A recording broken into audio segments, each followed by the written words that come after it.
Two things I want to talk about this week. Some hardware news as well as technically a preview. I got to play a little bit of Star Wars Outlaws early.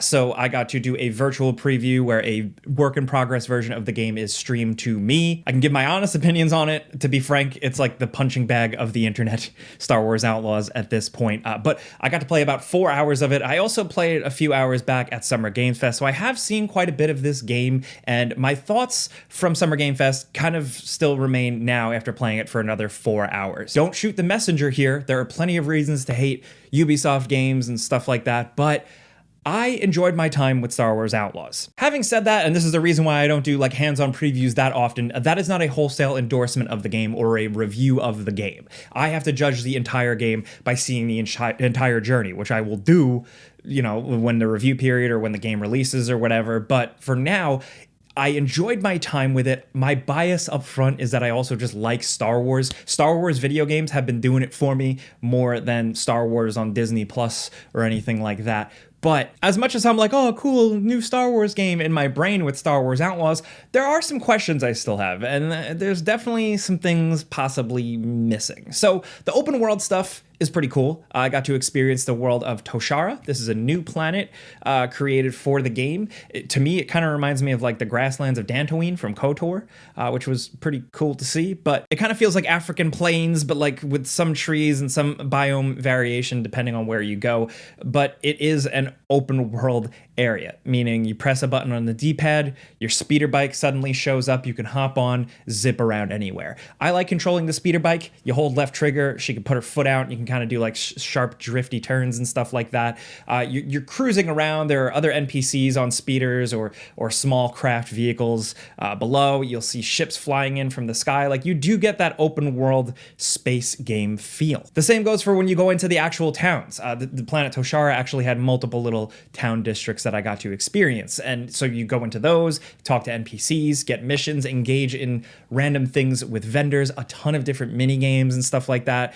You can bet on the horses from The Last Jedi, whether you like it or not, but I just like that level of detail and that cohesion. But at the very least, like, the thing I went into this game looking for, I like The Division. It's like the one live service game I really enjoyed. I like the way Massive, the developers here, and that built out those worlds. And the world, I love the detail. I love seeing these different alien races walking around, an astromech droid cruising by. Again, all the detail with the vendors and stuff. The problem is the interactivity. There's not too much to do. You can't really bump into people too much or really do any sort of ruckus. Now, out in the world, you can do a little bit more. You can piss people off. You can piss gangs off, but it still just doesn't feel like a lot. I think it's also because in terms of the RPG stuff, it's toned down, which is good, because I have been very on record of not being a fan of the big, long, drawn-out Ubisoft RPGs of the last few years, specifically the Assassin's Creed games. Some people get so pissed that I complain about them so much, but like, they just didn't really do it for me. I understand why they are technically good and why some people might like them, but for my personal preferences, didn't work. So here, RPG stuff is toned down. You're not going through numbers and pages and stuff like that. It is a very simple gear system, and how you get that gear and how you get these little weapon upgrades and stuff like that. I haven't really seen the full flow of it, but it's relatively simple. So you're really just hunting around for trinkets or side quests. Getting into chases on the speeder bike is cool, turning around, blasting dudes, and the third-person shooting gameplay overall is fine. It's adequate. It's really, really simple. You can switch between a couple of different blaster abilities that do different things, but otherwise it's just cover, pop up, shoot. Granted, I've only seen a certain portion of the game. They might introduce different mechanics later on, but it feels simple, very straightforward. It honestly feels like very Uncharted 2, where you're running, you're gunning, you're jumping. It is very simple and might get repetitive, but who knows? What I did like is a surprising emphasis on stealth. Because you're like a Han Solo scoundrel person, you're not like this badass gunner, even though you technically have the mark and execute ability from Splinter Cell Blacklist, which is kind of weird. But hey, yeah, you're doing a lot of stealth here, and there's little environmental interactions to send your little critter to go trigger traps or distract guards and stuff like that. And I just liked playing stealthily. I love a stealth game, and I was surprised how here the stealth is very simple, like a lot of other modern games and even Ubisoft games, but there was just enough and the feel was just right that I just enjoyed stealthing through environments as much as possible. The thing is, there are some sequences or sections that seemed like forced failure, like you have to do stealth, and if you get spotted, it's instant fail, which is a thing that game reviewers have been complaining about for millions and millions of years now, and we kind of thought that went extinct, but yeah, it seems like the game might have some of those. That might piss some players off. I like actually seeing the seedy underbelly of Star Wars being totally played out here, referenced as someone who likes older Star Wars stuff, likes stuff that has been referenced many years ago. It's nice to see some of that actually fully fleshed out here. Yes, I'm still hung up about the fact that there isn't a 1313 game, but the other thing this does have that's nice is the feeling of space, hopping in a pretty good feature-rounded ship that you can walk around in and then take off and fly to a different planet. It, of course, isn't like, you're hopping up and flying off, but there's like a good way that they do it. It's not hidden by cutscenes. It feels pretty seamless, like you're actually going into space. Then when you're in these kind of free zones in space, you're free to kind of like fly around, choose to land on a planet, or maybe engage in some fighting with some other crafts, or go hunt for some treasure, or blast an old satellite, find some loot. There's definitely a lot to do there, and it feels fairly decent. Then, again, like you can point to a planet, click to land, you'll see the craft jump forward, you'll see the landing sequence, and it just feels a bit more seamless than something like Starfield. Kay Vess, the main character, is still someone I have a lot of questions about because, number one, there are some graphics issues. A lot of the cutscene presentation stuff, the version I saw was work in progress, but I've seen some concerns about the visuals and the performance capture and stuff like that. And yes, sometimes, not really her face, but like a lot of characters' faces just look a bit awkward. They just don't feel quite right. They don't really match up very well. And I think the other thing is that Kay just seems very much like a regular person, like almost like an NPC. There's something about her that does feel just a little bit bland. I will say, and I said this last time I saw it, I think she comes off better in the game than she does in the trailers. Once you spend a little bit of time with her, I like the sense of humor with her, but I feel like there's like a little sauce missing, some little zest or something like that. And that's with a lot of the game. Number one, I wish I could customize her a bit more. You can get different loot, like different jackets, belts, pants. A lot of those seem to be tied to the factions. So the more you do things for a certain faction and favor them, you unlock a bunch of stuff. And some of that is access to their sick as hell outfits. So you do have some customization, but it really doesn't seem like a lot. It seems kind of surface level.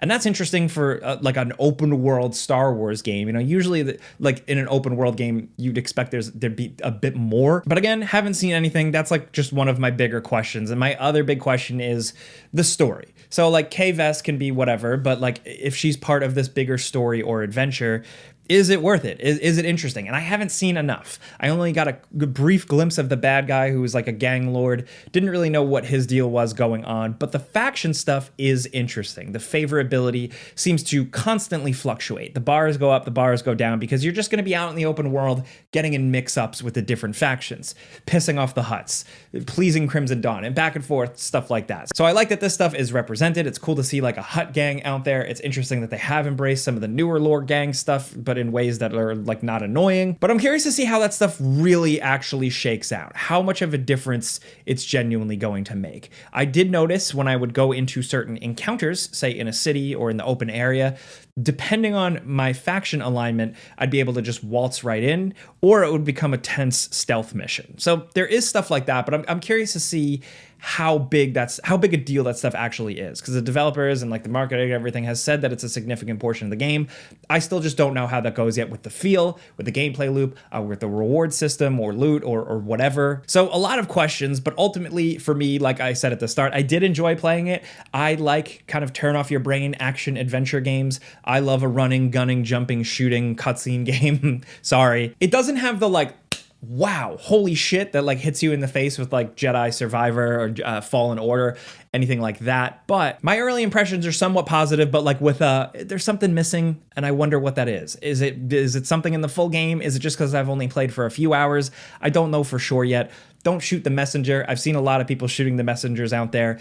If you are not interested in this game, I am not here to convince you. I get it. I still like Star Wars. Don't make fun of me. But that was some of my gameplay on screen. And like I said, when the full game comes out, I'll give it an actual full proper review. But yeah, I figured I'd just squeeze in some preview impressions in this video. Because if you are new here, I still put out videos randomly whenever, but every Wednesday from now until whenever, I do a video called Two Things, where I talk about two things I find interesting. Kind of like a way I can, take some of the more interesting news bits that I would talk about on the Game Ranks Friday news show, but the stuff I really want to dive a little bit deeper into. So the other thing I did want to talk about this week was actually some interesting hardware news with PlayStation VR2, a phrase that has avoided my lips for a bit. So I'm reading from reporting from Push Square. I'll link that in the description down below, but they are reporting that PSVR2 sales are through the roof, relatively speaking, having jumped some 2,350% since Sony announced some fairly drastic price cuts. So PSVR2, essentially, depending on the retailer, has gone from like $500 or $550 US, with $200 off to roughly $350. So initially, it seems like the people were very scared of that sticker price. It's like the price of a PS5. So for that to suddenly be lifted, maybe there were a bunch of people that were on the fence about pulling the trigger that seemingly jumped on it through the Amazon sales, through the price drops, just a lot of significant moves in the past week or so. The Shortcut reports that in one 24-hour period since the announcement of the sale, more PSVR 2s were sold than in the past 7 months combined, although the exact figures weren't shared. So that's interesting because, as you probably know, there had been reports and rumors for a while, and really just kind of fan sentiment that maybe Sony is backing away slowly from the PSVR 2. We've seen Sony kind of bail on hardware before. We haven't heard a lot about it. There's only been so many projects in development for PSVR 2, but I wonder if this is going to change things. Is this essentially them pulling the trigger right and moving some units and Sony getting some cash in their pockets? Cash that they are not spending to save Bungie, as you probably may have saw today. Bungie is laying off 220 employees and moving others to PlayStation, their parent company. So stuff like that is still going on. But again, to them selling it, is it them offloading? Like, finally, let's clear this warehouse of PSVR 2 units. Or is this a shift to what could potentially be the next phase of PSVR 2? I don't know for sure, and when you do look up the PSVR release schedule, I have a handy dandy Reddit thread that breaks it down.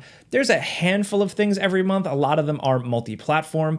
We do have Skydance's Behemoth game that is releasing likely this fall. That does seem pretty interesting. There's some big publisher money behind that. Skydance has been pursuing different things, putting money into smaller scale projects, but trying to, just approach things differently. The game does look interesting and creative. We've seen glimpses of it, the people behind it. There is some positive sentiment, but to be honest, I don't know what the future of PSVR 2 is. I don't have the tea leaves, but I wonder if this is, again, they're offloading units, or maybe now they're going to see this and decide to reinvest in PSVR 2.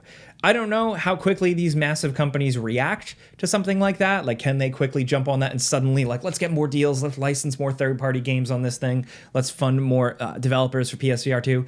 I don't know for sure, and I can only speak from my experience. I've been on the record, I do enjoy VR, but in this day and age, I only have so much time for it, and it's going to be very select, specific, kick-ass titles. For the PlayStation VR 2, I'm going to be totally honest, I haven't touched it. I don't know. I went back like 6 months after launch or so to catch up on a couple of other titles, but ultimately, yeah, PSVR 2 for me has kind of collected dust. As a VR user, I have more of a tendency to just put on a Meta headset, plug it into the PC or whatever. As much as I don't like Facebook, it's a solid headset. But so I don't know. From my perspective, as someone who kind of just like my interest waned, my brain naturally goes, oh yeah, maybe they're wrapping that thing up. But again, I thought news was interesting just because I didn't expect it. I was like, what? What? A bunch of people bought PSVR 2 now? In 2024. So the PSVR 2 technically has only been out since February of 2023. So it's been out for over a year, but frankly, it feels like much longer. But I don't know, man. I still want VR to be more of a thing, but obviously not everybody can play it accessibility wise. Some people just don't enjoy it. There's still a price hurdle for it, and there's only so many games. Is this going to turn the tide? I don't know, but I thought this was interesting. Now, before I go, bonus thing. I usually try and throw in one last thing. I know it's two things, but I throw in a bonus sometimes. I talk about movies. I used to talk about movies a lot more on this channel. I talked about Twisters last week. This week, Deadpool and Wolverine.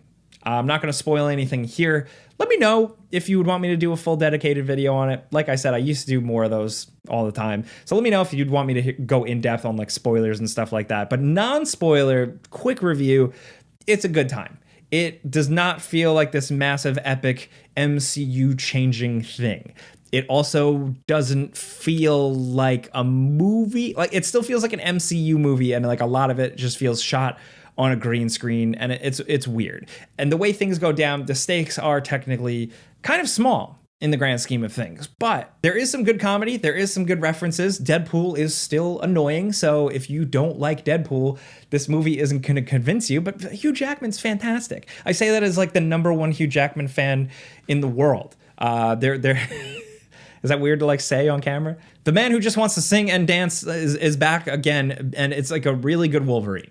You know, there's a lot more gore, there's a lot of stabby, and it works for the most part. He still looks good, he still feels right in the part. It doesn't feel sad or lame that he comes back. I don't know how worth it was for him to come back from a storytelling perspective. It didn't land for me, but it was just nice to see him again, and it was thoroughly entertaining. So this one, and at this point, like with Deadpool and like with MCU stuff, it's easy to be cynical. I've had my moments with the newer MCU movies. I've lost interest, but as somebody who has enjoyed these characters before they were on screens, as well as a lot of other characters in the movie and some fun cameos and surprises that actually I thought worked and didn't feel just like totally pandery, I thought it was a good, entertaining time at the movies. I actually went and saw it twice. I saw it with one friend, and then I took my wife and I went to go see it just because I was like, that was a good time. That was fun. I want to see it again and have a laugh. There are some things that I like really, I do really want to talk about. Like, it's some things that I did really fucking like really enjoy. But again, I don't want to spoil anything. I guess check out if I do a spoiler review. Like I said, let me know in the comments if that's something you'd actually be interested in watching. But yeah, that's my movie review. Deadpool Wolverine, goodish, maybe for you, maybe not. This is my review scale. It's a piece of shit. But yeah, let me know what you think about Star Wars Outlaws. I'm sure that's what all the comments are going to be. I'm already buckling up for it. Like I said, don't shoot the messenger. I think the game might be kind of fun for me as a Star Wars fan,